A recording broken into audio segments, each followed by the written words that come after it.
माशाल्लाह जोया तो गाड़ी बहुत अच्छी चला रही है भाई। इसको देखकर तो मैं सोच रही हूँ गाड़ी चलानी मुझे भी सीख लेनी चाहिए थी।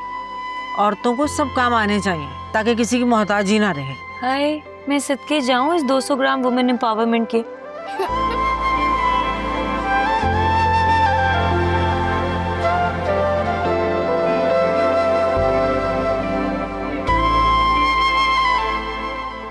जोया ख्याल से चलाओ, इतनी तेज मत चलाओ, कहीं मार ना देना गाड़ी। अब ऐसे भी कोई बात नहीं। अरे जोया ख्याल से।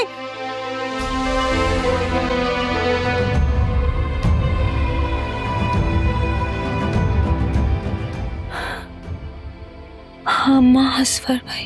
पापा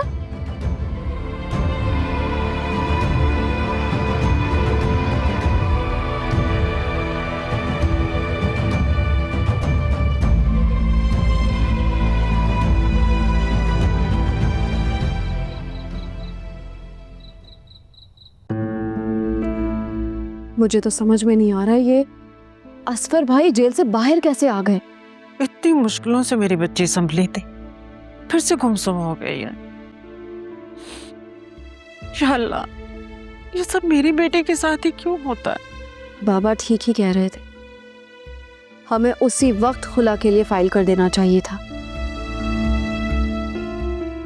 अस्सलाम वालेकुम। अब बाबा क्या हुआ, सब ठीक तो है ना? कुछ पता चला? बस बेटा, होना क्या है, असर के भाइयों ने अमेरिका जाने से पहले उसकी जमानत करा दी है। बाकी सुना यही है कि जायदाद वगैरह बेच के उससे मुकम्मल लाताल्लुकी का इज़हार कर दिया है। अगर इतना ही कुछ करना था तो जेल में सड़ने के लिए छोड़ देते ना।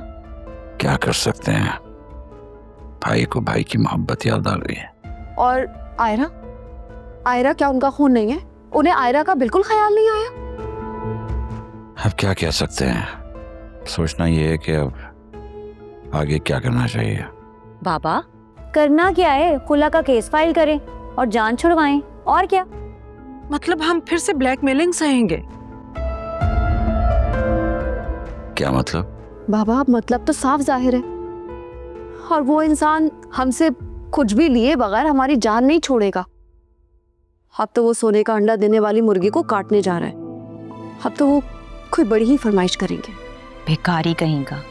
मैं तो कहती हूँ वो जो भी मांगता है दे दिला के उससे जान छुड़ाएं अपनी बेटी की।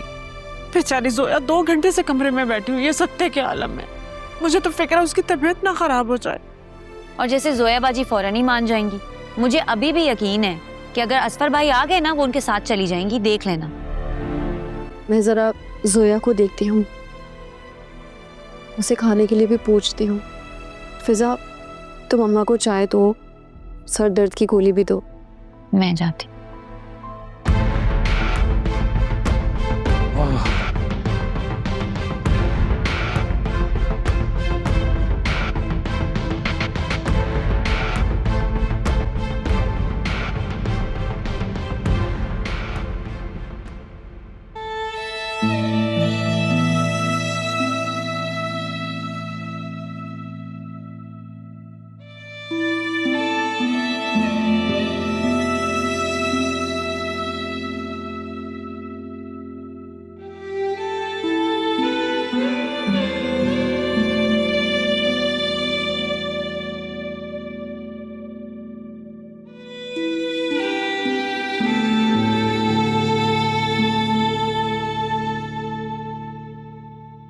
पता है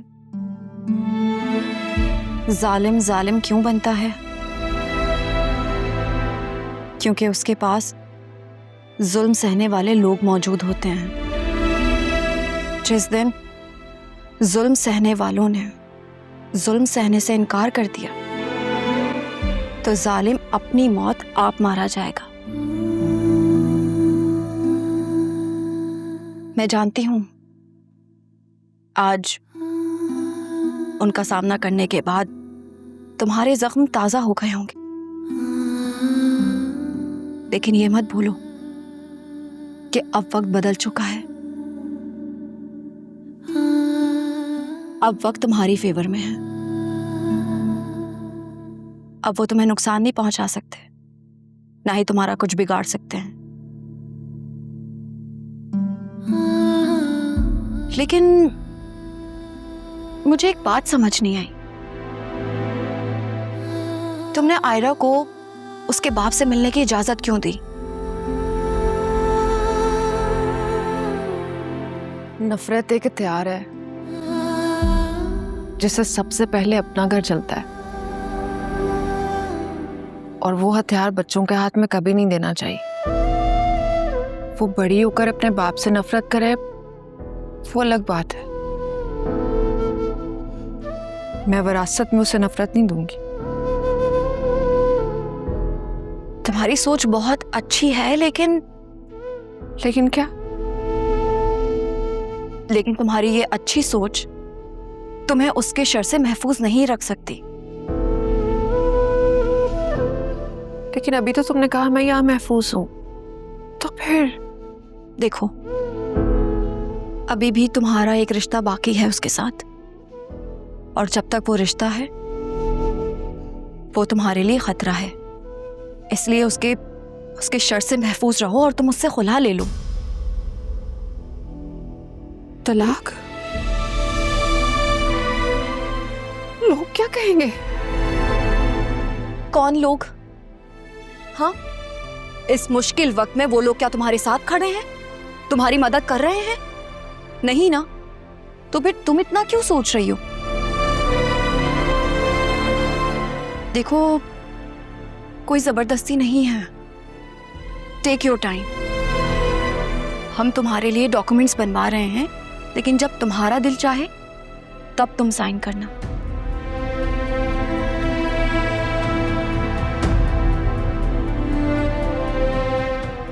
तुम्हें याद है जब तुम लोगों ने पहली बार उससे रंगे हाथों पकड़ा था?